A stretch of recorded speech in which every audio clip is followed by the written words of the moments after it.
Good evening, everyone. Thank you for coming to this wonderful event. So the title of this panel is Fast and Furious Funders. I didn't come up with that title, and I'm not Vin Diesel and I'm not The Rock. I'm very disappointed to tell you that. But we have three people that probably can act better than I can. So why don't we announce them up here? Tanae De Lima is the co-founder and VP of products for Clearbanc.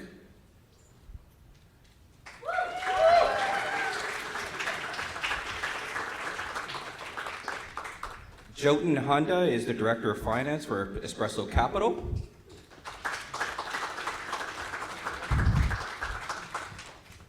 Karen Moynihan is the co-founder of Boss Insights. Where's Karen?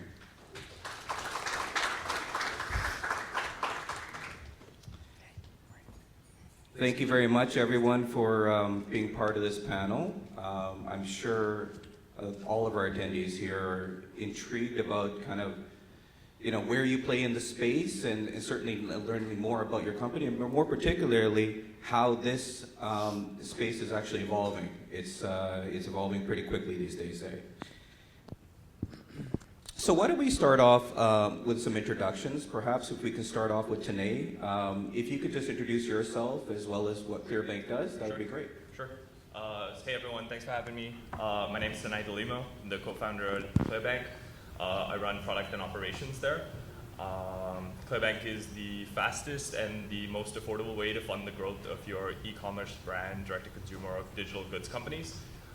We've 10x'd year over year for the last 3 years, and we're on track to deploy about $1 billion to about 5,000 companies this year in North America. Yeah, excited to kind of dig into this. Was everybody able to hear that, by the way? Because I'm not sure if his mic was working. Okay. Do it again. Verbatim. Yeah. Jotun? Yeah, is this working? I don't think this is working. Yeah, I think it's just. Oh, it's working now? No? No. Do I project well? I can see, yeah? I'll take that for now. Okay.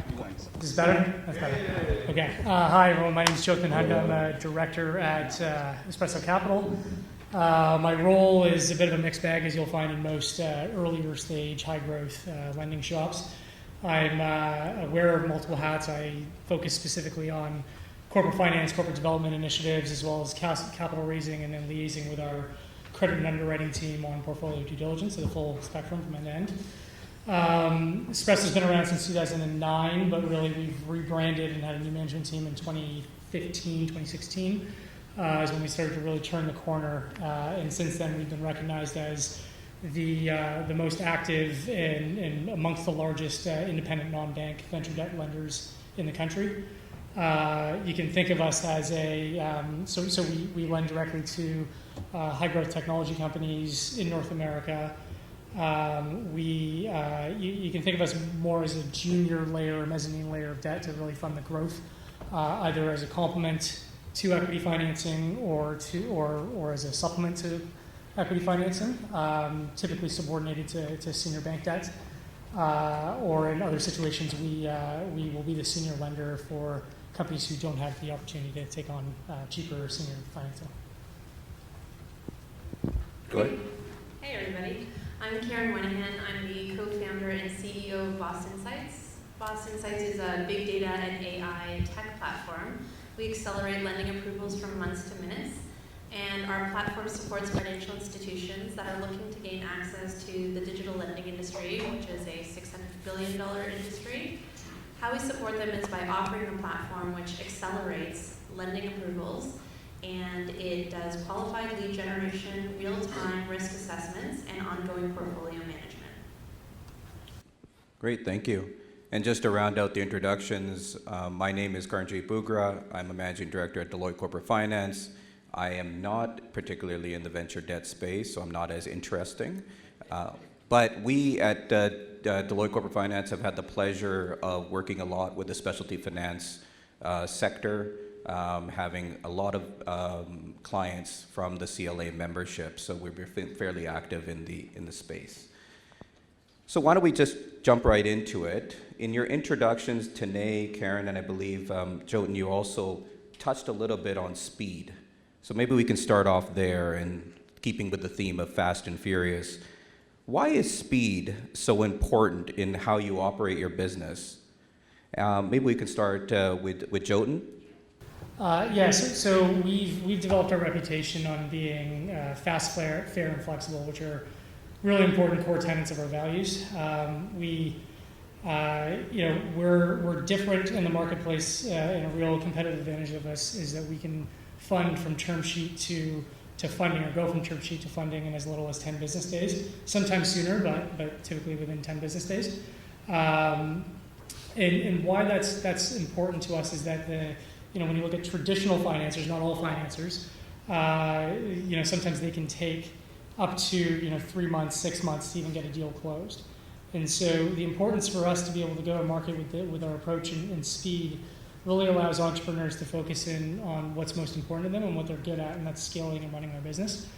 I don't know how many founders or entrepreneurs are in the room here, but you can imagine, or you can probably share the same feeling that going through a financing could be held back in certain situations. So the quicker you can get over with, the more time you have to really focus on investing the capital back into your business. And also on the flip side of the table too, you want to know if you are a founder or an operator seeking financing, you want to know if there's a no decision earlier on in the process. So our ability to work really quickly helps on the other side of the table too, where if we know that we aren't going to do a deal, we are pretty quick with that decision that allows operators to go out to market and look for other options and not waste too much time tied up in our loop. So let me push back on that, because I'm a career banker myself. Credit adjudication oftentimes, we've been taught, takes time and to do it right. Would you argue that speed comes at the sacrifice of making smart lending decisions? Yeah, I agree with that. It totally can if you do it the wrong way and you take shortcuts in your process. So I can speak on behalf of Espresso. So we've countered that by making significant investments in our technology platform, which has allowed us to be able to automate a lot of the manual processes that you'll find across the board, whether it's venture lending, if it's online lending, or just traditional bank lending. That's allowed our underwriters to focus a lot more on key risks and really analyzing a company at a deeper level without wasting too much time on the manual inefficiencies. In addition to that, we leverage machine learning as part of our technology platform as well. So that's allowed us to really be able to scope out and focus in on key risks within a business and be able to manage that, which has helped us manage some of the loss rates and exposure in our portfolio. And another key thing, less so of the tech, but more just in process, which some people can take away if you are a lender, is we've over the last couple of years we've moved a lot of our work up front in the process. So as we're courting or we're negotiating just even early stages of a term sheet, we gather a lot more information a lot earlier in the process and work with the founders in asking them more important questions up front, collect data a lot earlier in the process, such that by the time it comes time to the real diligence after a term sheet is signed, it's more confirmatory in nature.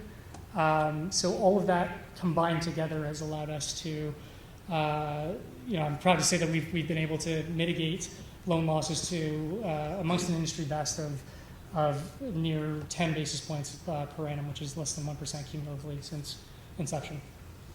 That's great. Tanay, why don't you comment on how important speed is to Clearbanc? Yeah, for sure. And I totally agree with you that any way you slice it, access to capital to entrepreneurs is extremely difficult and a process that wants to make you tear your hair out. We've tried to flip that process, and when we think about how underwriting is being done traditionally, up until 5 years ago, you did have access to some of these new data sets by API and real-time webhooks through payment processor data, e-commerce platform data, that is immutable, right? So you couldn't change your Stripe sales even if you wanted to.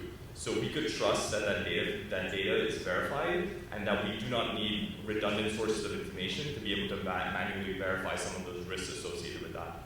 So kind of thinking through what are the new data sources that we have access to and how we can use those to mitigate some of that risk. In fact, I don't think that we're doing it faster. It's just a different approach, and using these new data sources, and by coming up with our own risk models and data underwriting allows us to kind of like reduce the risk in our underwriting process. For instance, we do not take personal guarantees from our founders. We don't, we just secure it against the assets of the business, and we don't charge our compounding interest rates. We're so confident in our underwriting models and our revenue prediction engines and our ability to understand the risk of the business that we don't feel like we need to mitigate some of that risk through our kind of like collateralizing some of those models and passing that risk back to the entrepreneur. In that sense, and in the other way, a lot of like what we try to do is develop a really deep understanding of the customer. So we focus on e-commerce brands that are direct to consumer with consumer goods. We don't try to boil the ocean, and so a lot of those businesses, when you actually boil down to it, they look very similar, and you get a much better risk.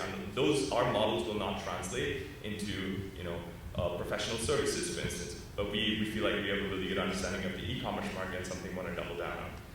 And to kind of like also, once you flip those models on your head, what you do is take the bias out of the decision making, and that allows you to uncover, like for instance, we funded 8 times more female entrepreneurs than the industry average, and that's not because we go out and look for them. It's when you have access to unbiased data sources, that's just what happens. So it's not just like you would be sacrificing kind of like, but with speed, you would be sacrificing the quality of your decision if you're just doing the same process faster. But once you look at it from a different underwriting perspective, you start to better understand your models and your market, and you can totally flip the game on its head. And Karen, as a service provider to the industry, how do you view speed? Yeah, so there's that triangle that you get when you're in business school about fast, good, the 3 things, and you can get 2 but not 3. Digital lending is in its 10th year of revolution, and the lenders that have invested in digitizing their access to data and their access to platforms, whether it's through internal development or partnerships with fintech companies like Boss Insights, they're seeing a 2% increase in their ROE. So that fact is undisputable. That innovation, it has been focused for lenders in one area, and namely it's been the financial data. And that's what's been helping with the checks, because there's, we're the Fast and Furious panel, so there's another movie called The Big Short. Have any of you guys seen it? It's a really good movie. That's what happens when you approve things without doing any kind of checks. So how do you add checks and balances and get that speedy approval? The agile financial institutions are 2 times as likely to be in those top quartile performers, and that's what we're all here trying to be, top quartile performers, right? So it's not just the integrations to the standard ones like the accounting software, which are no picnic to integrate to. You want to have access to all forms of customer data, so you can measure the business in all its glory, not just from the financial data set, but from the sales and the marketing and the operations and the human resource management. Who the team is matters, but there isn't really a way to check and balance that. So what we do at Boss Insights is we build not 1 or 2, but 800 integrations into different back office software systems on the cloud, and that lets lenders and lending platforms have access to the information instantaneously, so that you get what is the dream: good, responsible lending decisions quickly. Hello? Thanks. Let's jump into the next topic, innovation. How should we think about innovation in the venture debt space? More specifically, if I were to ask you today, how does Clearbanc prioritize customer-facing innovation versus process innovation? How do you go about that decision-making criteria where you prioritize one or the other? And, at the end of the day, what's more important to Clearbanc? Yeah, for sure. I think that customer-facing innovation is key, is being able to differentiate ourselves in the lending space. As we're lending, we provide growth capital to e-commerce brands, but one of our most requested kind of feature is like, hey, once you provide me 10 times the amount that I have in my bank account, what do I do with that capital? How do I deploy it?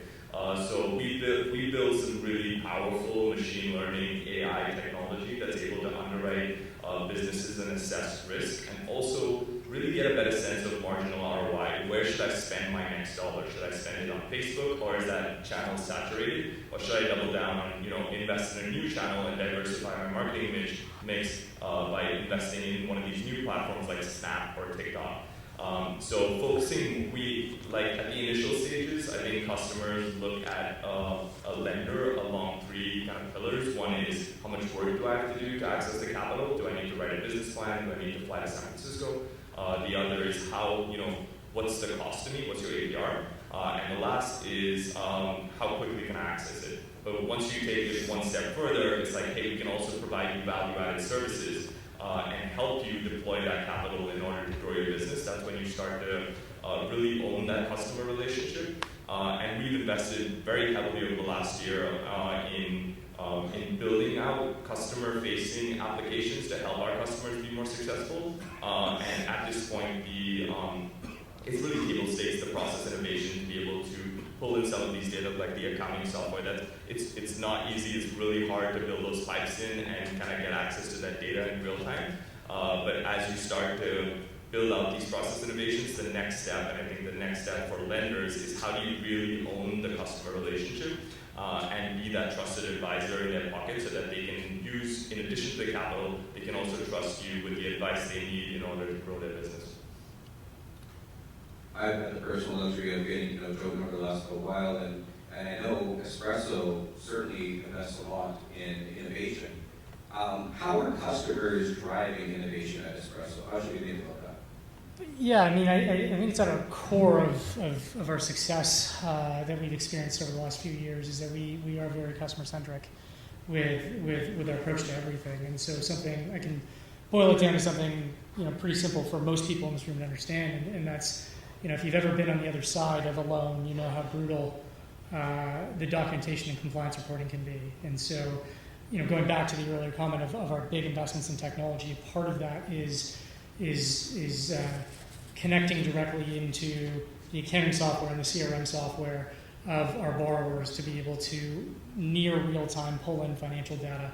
And what we do with that is effectively reduce the burden on our customers for filling out a standard form, compliance or financial reporting certificate at the end of every month or every quarter, every year, which really is a if I'm on the other side and I'm the founder, I'm looking at that saying, there's no ROI, to speak to the earlier points, on me doing this here. I'm only doing it as a compliance check for my loan. And so what we've been able to do is we've been able to listen to the feedback of our customers, make that process a lot less painful.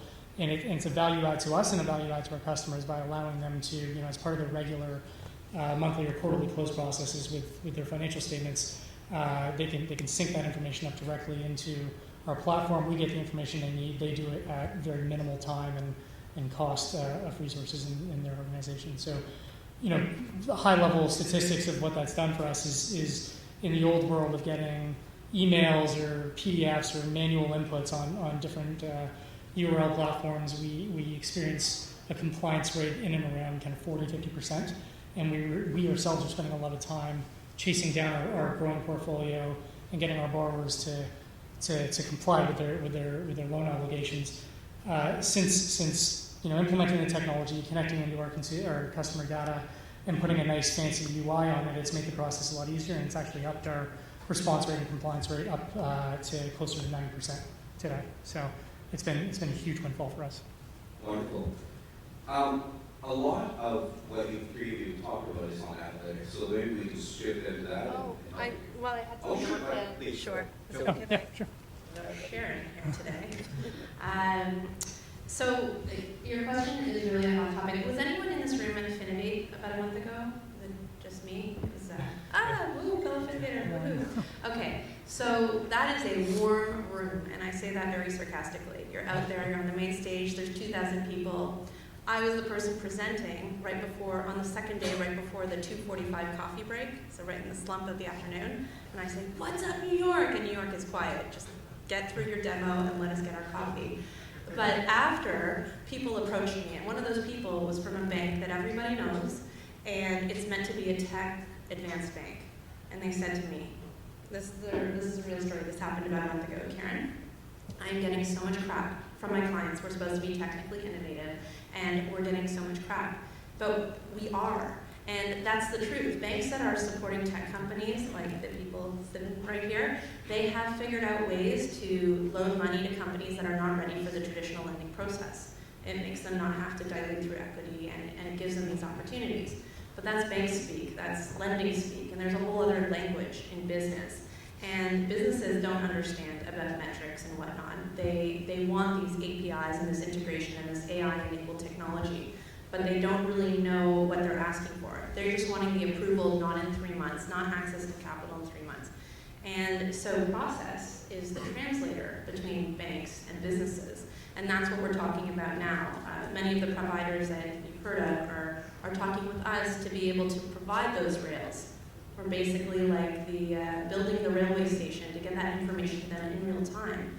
And instead of asking for financial statements, instead of asking for credit checks or personal statements of net worth, even if you don't take the guarantee, what we're doing is an email or a link on a website that gives you a portal that lets you connect your back office software systems.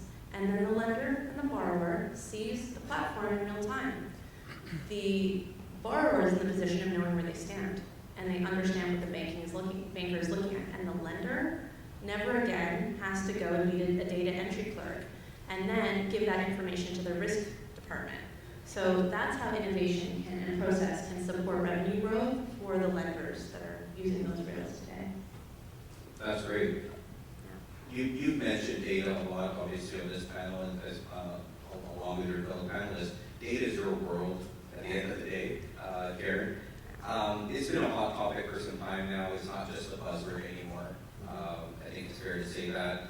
Where do you see the trend evolving, and where do you see some ways in which institutions of all sizes, whether it be big or small, could really take advantage of big data? Yeah, data is my world. I don't think I've ever been described in a more sexy way. It wasn't meant to be that. Yeah, so the 2% uptick that any of the people focusing on digitization are seeing, so the people sitting before me here, all of you in the room are seeing, that is incredible. But most of that uptick over the past almost decade of the digital revolution you're making, it's in cash management and payments. And it's not in lending. When I was there at Finovate, that was every solution out there, unless people were talking about AI, and you saw dots on a screen connecting to other dots, and nobody, unless you're using the technology, you have no idea what's happening, right? And the lending community is already woke on what this could be and building out connectors to accounting software and connectors to, let's say, CRMs. The cloud computing is the trend that we've been focusing on since 2013 and 2014. And every year, companies are using more cloud computing software than they have in the past. So there is the concept of lending to companies today using software, but there's also the concept of creating a platform that will enable lending for the businesses of tomorrow. And that's what we're really focused on. We didn't build API integrations one at a time. I once was on a panel and I said API, my 3 favorite letters in the English language are A, P, and I, because it's basically fueling our business growth. But we built them scalably because we know that this is going to explode. And as of 2020, 78% of small and medium businesses will be using some form of back office software system. So if you want to speak the language of businesses, and another client of ours is talking to us, I don't want to talk about loans anymore. I want to talk to them about how to get equipment or how to expand in the US, speak their language. It helps to have access to their data instantaneously the second they have it. So that's our world, and that's what we're enabling lenders to be able to do within weeks. So if I were to ask you today, you're obviously collecting huge amounts of data from your customers, and as you go through lending processes. How are you utilizing that data? How are you trying to augment Clearbanc's business? Yeah, for sure. So the data we collect we're super conscious about privacy. We're talking about people's businesses here, so all the data is anonymized. We have access to a lot of data that's immutable, which is key. And every new company that we work with helps us train our machine learning models and our AI in order for us to make better decisions on how much capital we can allocate to that business and what the risk profile of that business looks like. When it comes, I think in the future, like everything is going to revolve around how do a lot of the inefficiencies associated with kind of like the lending space was like how do we get data into the system? Now with these APIs that you mentioned, it's much easier, and now it's like how do you access it, and we make all our decisions in a data-driven way, and use a combination of publicly available data and first-party data to get a full 360-degree view of the customer. But at the end of the day, our core kind of competency and our key advantage is our ability to better understand the risk profiles and kind of growth rates of these companies. And the capital we provide is only to kind of support those initiatives and accelerate that growth. Jordan, could I ask you the same question? Yeah, I mean, it sounds kind of like a broken record. So we've built our business model off of data as well. So we've you know, in our 10 years of history, of funding, I believe it's over 250 companies.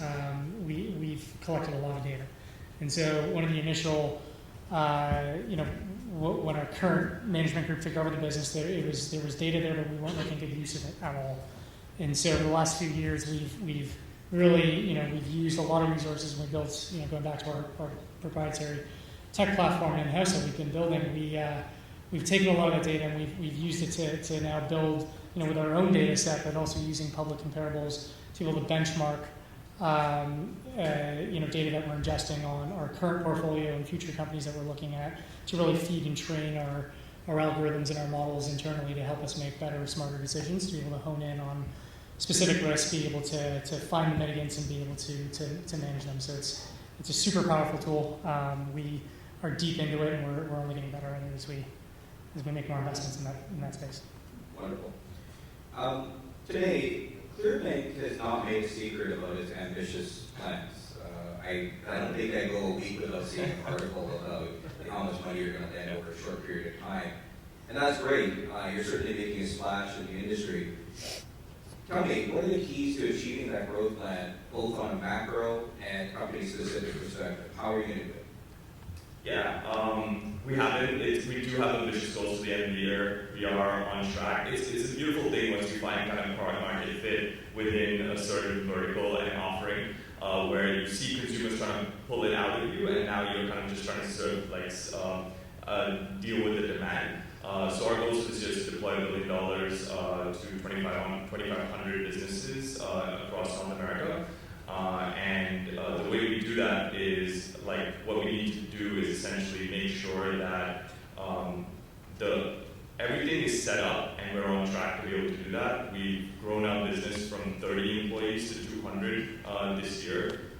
Everything's kind of chugging along. It's the biggest kind of barrier that we have is maintaining culture as we grow within New York. And it's actually great to see that the culture within Clearbanc has actually gotten better over time. And Toronto's a great city to do it in, and wouldn't be anywhere else as far as the access to the talent that we need, access to the different kind of support systems and the other entrepreneurs in the space who can help us be more successful. But as far as like our growth ambitions, it's the same kind of like message that we have to all our customers, right? As long as you're unit economic positive on every sale that you make, for instance, you're making more dollars than you are spending to go out and acquire the customer for that sale, you should take on capital to accelerate that growth. That growth, it shouldn't take you 10 years to hit it if the only kind of barrier to your growth is access to capital. So we found that we're positive on all our businesses. We have really good understanding about delinquency and default rates. Feel like we have a good, we have a really strong business model. And now it's like how fast can we achieve our goals, and kind of it's off to the races really. Wonderful. We have a few more questions left, but I want to give the opportunity to the audience. In case anybody has any questions, please raise your hand. We have a floating mic over here. And while we do Q&A, you're welcome, and it's not rude, to stand up and go and grab a beer or wine and come back to the seat and stretch. It's all good. So, Questions are always better when you can raise. Thanks for coming, guys. Good question. For people looking for capital, to make it easier on them, you kind of have like on your website, you can pre-fill something out, just a vet kind of thing. It may be easy, for example, some customers might be too early stage for you, but say if you're, when you get to this point, this is our sweet spot, contact us at this point. You guys have that process in place. I have something to do. We are actually creating a product to address this exact need. Right, what we've been hearing so much from customers, the companies themselves and actually the lending institutions, but also the investors, is that the entire process is a series of first dates, like Tinder, that never end. Where it's always the same questions, over and over and over again. But it's not a good use of time for either the borrower or investor or for the company. So what we created was a two-way system. So if you know that you're matched, then you know that that lender or that investor is looking for you as a company, and vice versa. So we are always thinking about how to do things scalably as a platform that everyone can use. Yeah, to answer from the Clearbanc side, is we do get a lot of inbound applications, but I mentioned product market fit. Right now, our minimum threshold is $10,000 in monthly revenue for our 6-month period, and that's what we feel comfortable with our risk profile. But as we get more and more entrepreneurs who may be outside of that band, maybe less than 10,000, looking to scale up, we have access to additional data that we can start to train our models with and maybe come up with a different product that works for them. Our goal is to be able to help entrepreneurs globally scale up their businesses. It's just models that work between 10,000 and 100,000 look very different than what they do between $5,000 and $10,000. So as we get more data, we'll be able to build the products that our customers need, and we're always experimenting with different kind of verticals and different types of customer profiles in order to build something that we can scale with them. Yeah, and from our perspective, we've tinkered with the online loan application, if you will, process on our website, but it gets a little bit more complicated when you're in the mezzanine debt or junior debt layer world. It's because there's a lot of questions you ask. So there are fixed form templates that borrowers or potential borrowers can fill in, but there's always a lot more that you need to gather. So it is a more holistic picture that we tend to look at. So, yes, there are the core financial criteria that we'll look at. How leveraged is the business? What's the revenue? We typically look at companies with a minimum of 3 to 5 million annual revenue. We're obviously crawling really deep into unit economics of the business. We want to get a sense of the sponsors, the financial profile of the company, who the operators are, on and on and on. So we found the online application format didn't work out too well for us, but we are still working on coming up with a better solution. What we've done to counter that is more on I believe I haven't gone on our website admittedly in a little while, so I don't quote me on this, but we do have good guidelines on our website in terms of what our target market looks like, and we've really gone to market with more of a outbound and inbound marketing strategy to be able to get more market share across Canada and throughout the U.S. And what I mean by that is we've invested a lot of time and resources in developing content out there that will drive inbound applications or at least conversations for potential borrowers. And usually in that's via white papers or webinars or other presentation format type materials that borrowers typically, once they get it pretty quickly, that this is a right product for me or it's not the right product for me. If it's not, then we can quickly suss that out in a conversation. The other thing we do is we have a really targeted approach with sponsors and different intermediaries. So this could be accountants, it could be corporate finance advisors like Deloitte or lawyers, et cetera, that have big stables of clients already, and that's where much of our business comes from, is more the soft or warm referral that comes into our business. I think we have another question back. Yeah, just a quick question. With regards to scaling up your lending platform, I'd love to hear maybe some mistakes you've made and the lessons you've taken from that. Maybe in terms of lending too quickly or taking your time in certain areas. I'd love to hear the mistakes and the open in terms of the lesson that you learned. Who wants to share a mistake? Lots of curious. Yeah, exactly. I'll share a mistake. Fintech's made no mistake. We just come perfect from scratch. For us, when we're creating the rails under which all the lending platforms are being done, there is often learning to be done with that because there are a lot of stakeholders in that game and they all have different interests. So what we've learned over time is, I'll take it from Kenji from your earlier questions about process. So we were really successful at describing the need right? The need for a digital platform that could be adopted so that lending could happen faster. And financial institutions are screaming for it. And yet, they didn't know how they could adopt it easily. So our challenge in communicating was to make it possible to explain to directors of innovation or partnerships or strategies or lending, they all have different interests, that what was impossible a year ago is now currently possible. And now not only is it possible, but it's possible to put from idea into practice. You can literally change your traditional lending process to a digital lending process in a matter of weeks. So that's been our huge learning, to make sure that any lender, if they want to achieve digital transformation, can do that in 8 weeks. I'm told that we're running out of time, but we have one more question back, so I just want to make sure we get that in. Hi, my name is Rama. I have a question for something Tony touched upon.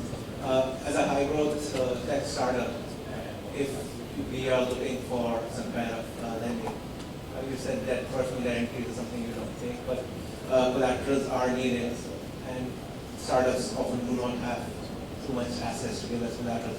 So what kind of collaterals do you as lenders look at from high-growth startups? Yeah, so we do not take personal guarantees, which we found was fundamentally unfair to the entrepreneur when they think about like traditional bank financing. The only collateral we take is we secure ourselves against your future receivables.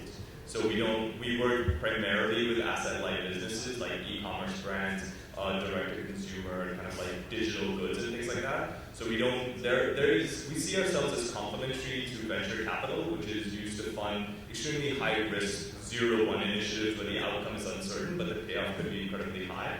And then there's traditional financing that's secured against things like, like inventory and assets of the business. But if you're thinking about true growth capital, you're investing into digital advertising, kind of like what's the ROI, like how do I underwrite you based on the ROI of your Facebook ad account? That's something we're focused on, and we don't take any collateral other than the securing ourselves against the future receivables of your business.